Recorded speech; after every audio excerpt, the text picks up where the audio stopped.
प्यार जितना खूबसूरत दिखता है या जितना खूबसूरत फिल्मों में दिखाया जाता है, उससे कहीं विपरीत जमीनी स्तर पे होता है। एक ऐसा प्यार जिसमें 7 जन्मों तक साथ निभाने के वादे किए जाते हैं, लेकिन उसका अंत इतना खौफनाक और दर्दनाक होता है कि पूरी देश दुनिया को हिला के रख देती है, झकझोर के रख देती है। नमस्कार, आदाब, सलाम, सत श्री अकाल। मैं हूं विकास वैभव और आप देख रहे हैं बिहार दरबार। उत्तर प्रदेश के नोएडा में एक यूनिवर्सिटी है जिसका नाम होता है शिवनादर यूनिवर्सिटी। उसी यूनिवर्सिटी में स्नेहा चौरसिया नाम की लड़की पढ़ती है।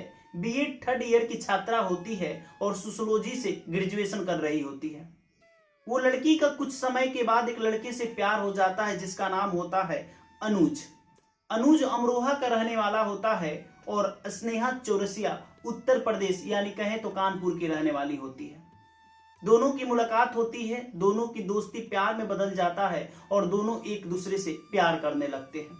यूनिवर्सिटी में छुट्टी हो जाता है, सभी लड़के लड़की अपने अपने घर चले जाते हैं, लेकिन ये दोनों घर नहीं जाते हैं। इनके साथ भी कुछ ऐसे बच्चे थे जो रुके हुए थे, वो घर नहीं जा रहे थे। वजह सिर्फ इतना ही था कि 26 मई को दीक्षांत समारोह होने वाला था उस यूनिवर्सिटी में, इसीलिए बच्चे उस यूनिवर्सिटी में रुके हुए थे। दीक्षांत समारोह का सभी लोग आयोजन का तैयारी कर रहे थे। दिन आता है 18 मई 2023। 18 मई 2023 के दिन स्नेहा चौरसिया और अनुज कैंपस में बातें कर रहे होते हैं। दोनों एक दूसरे से हंसी मजाक करते हैं। हंसी मजाक करते हुए दोनों में फिर बतकही होने लगता है। तमाम तरह के गाली गलौज शब्द का यूज होता है। फिर दोनों में प्यार होता है, दोनों गले मिलते हैं और उसके बाद ढम ढम से गोलियों की आवाज आती है।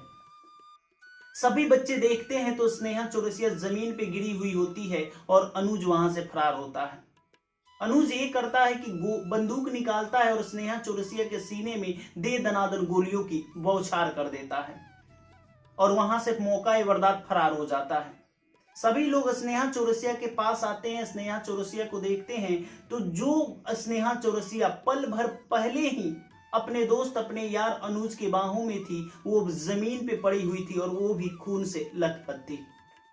यहाँ पे अभी सब लोग स्नेहा चौरसिया को देख ही रहे थे, तब तक हॉस्टल से आवाज आती है रूम नंबर 328 से और वहीं भी गोली चलने की आवाज आती है। वहां जाके देखते हैं, दरवाजा बंद होता है। दरवाजा तोड़ के देखते हैं तो जमीन पे यानी फर्श पे पड़ा हुआ था अनुज।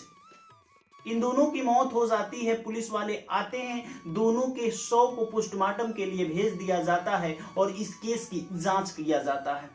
पता चलता है कि दोनों एक दूसरे से प्रेम करते थे, लेकिन आखिर जो प्रेम करता था इंसान और वो अपने जान का दुश्मन हो जाता है और अपने प्रेमी के जान का दुश्मन क्यों हो जाता है। जांच को कैसे आगे बढ़ाया जाए, पुलिस को समझ ही नहीं आ रहा था कि आखिर क्या हुआ इन दोनों के साथ और क्यों एक प्रेमी अपने प्रेमिका के जान का दुश्मन हो गया। उसी क्रम में जांच कर रही थी पुलिस, तभी अनुज का लैपटॉप हत्थे चढ़ जाता है और अनुज के लैपटॉप लेके जब देखा जाता है तो अनुज का उसमें एक वीडियो होता है। जब वो वीडियो पुलिस प्ले करके देखती है तो उसमें सारी वारदात का वो व्याख्या करके बताया हुआ था। अनुज कहता है कि जब आपके साथ कोई धोखा दे तो उसे उसकी सजा जरूर मिलनी चाहिए और वो लड़की यानी कहें तो स्नेहा चौरसिया मेरे साथ वही की थी और उसकी सजा उसे मिल गई और मैंने भी गुनाह किया था, उसके लिए मुझे भी सजा मिल गई। वो लड़का बताता है कि स्नेहा चौरसिया सबसे पहले एक लड़के से प्यार करती थी जिसका नाम अंशु था। अंशु से वो परेशान हो चुकी थी, अंशु उसे टॉर्चर करता था, परेशान करता था। तो स्नेहा चौरसिया मुझसे बोलती है कि मैं अंशु से दूर रहना चाहती हूँ, उससे ब्रेकअप करना चाहती हूँ, उससे अपने दिल से निकालना चाहती हूँ, तुम मुझे मदद करो। अनुज उसकी मदद करता है। अनुज अंशु को उसके दिल से निकालने के लिए तमाम तरह की कोशिश करता है और स्नेहा चौरसिया को समझाने की कोशिश करता है। धीरे धीरे वो वक्त आता है कि अंशु उसके दिल से निकल जाता है स्नेहा चौरसिया के, लेकिन स्नेहा चौरसिया अनुज के काफी करीब आ जाती है और वो अनुज को प्रपोज कर देती है, लेकिन अनुज उसके प्यार को ठुकरा देता और बोलता है कि नहीं, हम दोनों दोस्त ही अच्छे हैं। लेकिन एक पल आता है कि वो भी अनुज उसके प्यार के गिरफ्त में आ जाता है और दोनों एक दूसरे से प्यार करने लगते हैं, रिलेशनशिप में रहने लगते हैं। काफी अच्छा रिलेशनशिप चलता है, लेकिन कुछ महीनों बाद उन दोनों के बीच खटास पैदा हो जाता है, लड़ाई झगड़ा चलने लगता है और कुछ अच्छा नहीं होता है उन दोनों के बीच। एक समय आता है कि स्नेहा चौरसिया बोलती है अनुज से कि मैं पढ़ना चाहती हूँ, मैं अपने माँ बाप के सपनों को पूरा करना चाहती हूँ, इसीलिए मैं आपसे दूरी बनाना चाहती हूँ, इस प्यार को ठुकराना चाहती हूँ और यहीं तक इन जो भी हुआ है यहीं पे बंद करना चाहती हूँ।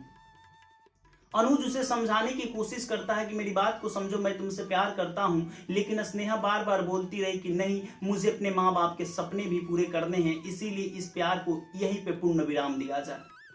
अनुज उसकी बातों को समझ लेता है और बोलता है कि ठीक है, तुम्हें जो अच्छा लगे वो करे। लेकिन एक दिन समय आता है कि स्नेहा चौरसिया का लैपटॉप अनुज के हाथों में आ जाता है और जब अनुज उसके लैपटॉप को प्ले करके यानी ओपन करके देखता है तो उसके पैरों तले जमीन खिसक जाती है, क्योंकि उसमें और लड़कों से चैट था, तमाम तरह के वल्गर चैट थे और वो देखने के बाद अनुज को काफी गुस्सा आता है। स्नेहा चौरसिया अनुज से तो प्यार करती ही थी, लेकिन अनुज से प्यार करने के दौरान उसे किसी और लड़के से दिल आ गया था और उस लड़के का नाम था आशुतोष पांडे। आशुतोष पांडे से वो प्यार करती थी और अनुज को लगा कि मुझे इसीलिए ठुकराई है क्योंकि वो किसी और से प्यार करने लगी और उस लड़के का नाम था आशुतोष पांडे। अनुज काफी हाइपर हो जाता है, गुस्से में आ जाता है और 18 मई 2023 के दिन वो मुलाकात करता है स्नेहा चौरसिया से, हंस हंस के बातें करता है, फिर दोनों के बीच तू तू मैं होता है। उसके बाद पिस्टल निकाल के उसके सीने में दे दनादन गोलियों की बरसात कर देता है। उसके बाद हॉस्टल में जाके वो खुद आत्महत्या कर लेता है। लेकिन पुलिस जब इस केस को आगे बढ़ाती है तो इसका पता चलता है कि ये जो भी अनुज जो बताया है ये बात वो बिल्कुल गलत है, सच्चाई कुछ और ही है। स्नेहा चौरसिया यानी कहें तो यूनिवर्सिटी प्रशासन को कंप्लेन की थी मार्च 2023 में कि अनुज मुझे काफी परेशान कर रहा है। यूनिवर्सिटी अनुज को बुला के उसे काफी समझाया कि ऐसे मत करो, अनुज ऐसे करने से मना भी कर दिया, बोला कि मैं उससे दूरियां बना लूंगा। यूनिवर्सिटी प्रशासन दोनों को कैंपस के अंदर बात करने तक की मनाही कर दिया था कि तुम दोनों कैंपस के अंदर बात नहीं कर सकते हो। स्नेहा चौरसिया काफी परेशान हो चुकी थी अनुज से, इसीलिए उसने यूनिवर्सिटी को कंप्लेन किया था। लेकिन स्नेहा चौरसिया यूनिवर्सिटी को लिखित रूप में कंप्लेन नहीं किया था, मौखिक की थी और ये भी बोली थी कि अनुज को ज्यादा दंडित न किया जाए। और यहाँ पे अनुज कुछ और बता रहा था, लेकिन जांच में यहाँ पे कुछ और निकला। स्नेहा चौरसिया के पिताजी राजकुमार चौरसिया यूनिवर्सिटी पे एफआईआर कर देते हैं, यूनिवर्सिटी प्रशासन पे एफआईआर कर देते हैं, उसके एक्स बॉयफ्रेंड अंशु पे एफआईआर हो जाता है और जांच आगे बढ़ा दिया जाता है। उसके पिताजी का कहना यह था कि अगर यूनिवर्सिटी प्रशासन सही समय पे सटीक निर्णय ली होती और उसे कठोर दंड दी होती तो शायद आज मेरी बेटी हमारे बीच होती, लेकिन ऐसा कुछ नहीं हुआ था। यूनिवर्सिटी प्रशासन का यह कहना था कि स्नेहा चौरसिया लिखित रूप में कोई भी आवेदन नहीं दी थी, जिसकी वजह से हम कठोर कदम नहीं उठा सकते हैं। स्नेहा चौरसिया इस दुनिया में नहीं रही और ना ही उसके बॉयफ्रेंड अनुज रहा। एक छोटी सी गलतफहमी की वजह से दोनों का हंसता खिलता परिवार बर्बाद हो गया। अभी इस केस की तहकीकात चल रही है, अभी ये केस कोर्ट में है। आप जरूर बताइएगा इस पूरी वारदात को सुनने के बाद, इस पूरी क्राइम कहानी को सुनने के बाद आपको क्या लगा। आप अपनी प्रतिक्रिया कमेंट बॉक्स में जरूर दीजिएगा। अगर आप हमारे चैनल पर नए हैं तो आपसे रिक्वेस्ट है हमारे चैनल को सब्सक्राइब कर लीजिएगा। जय हिंद, जय भारत।